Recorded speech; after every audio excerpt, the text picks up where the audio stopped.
नमस्कार, मैं हूं आपके साथ अनुष्का और आप देख रहे हैं लल्लू लाल न्यूज। योग गुरु पद्मश्री शिवानंद बाबा का 128 वर्ष की आयु में निधन। योग संयम और सादगी का प्रेरणादायक जीवन हुआ समाप्त। योग गुरु पद्मश्री शिवानंद बाबा का शनिवार की रात 128 वर्ष की उम्र में वाराणसी में निधन हो गया। 3 दिनों से बीएचयू अस्पताल में भर्ती शिवानंद बाबा ने रात 8:30 बजे अंतिम सांस ली। उनका पार्थिव शरीर देर रात दुर्गा कुंड स्थित आश्रम लाया गया, जहां उनके शिष्यों और अनुयायियों ने अंतिम दर्शन किए। रविवार को उनका अंतिम संस्कार हरिश्चंद्र घाट पर किया गया। योग और संयम से भरा जीवन। शिवानंद बाबा का जीवन सादगी, योग और अनुशासन का प्रतीक रहा। उन्होंने पूरी जिंदगी सीमित आहार, नियमित योग और आध्यात्मिक साधना के साथ बिताई।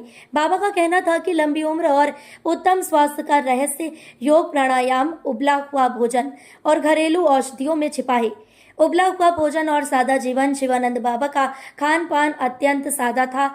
वह न दूध पीते थे, न फल खाते थे।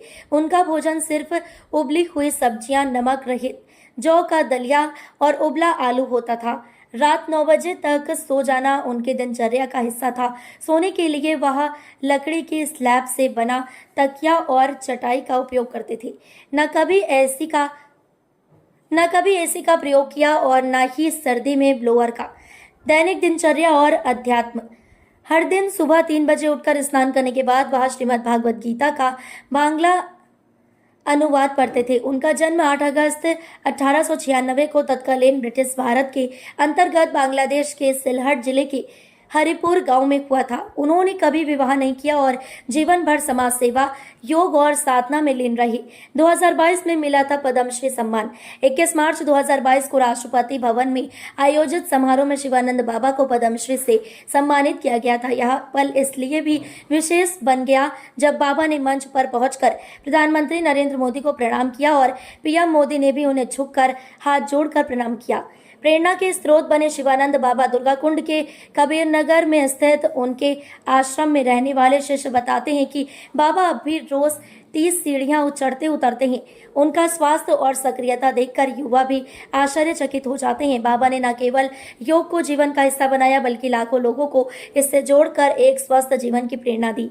अंतिम यात्रा में उमड़ा जनसैलाब। उनके निधन की खबर सुनते ही देश भर से शोक संदेश आने लगे। वाराणसी में उनके आश्रम पर देर रात भारी संख्या में लोग अंतिम दर्शन के लिए पहुंचे। शिष्यों के अनुसार रविवार को उनका अंतिम संस्कार हरिश्चंद्र घाट पर विधि पूर्वक किया गया। शिवानंद बाबा का जीवन इस बात का प्रतीक है कि सादगी, संयम और योग के साथ जिया गया जीवन न केवल लंबा होता है, बल्कि समाज के लिए प्रेरणादायक भी बनता है।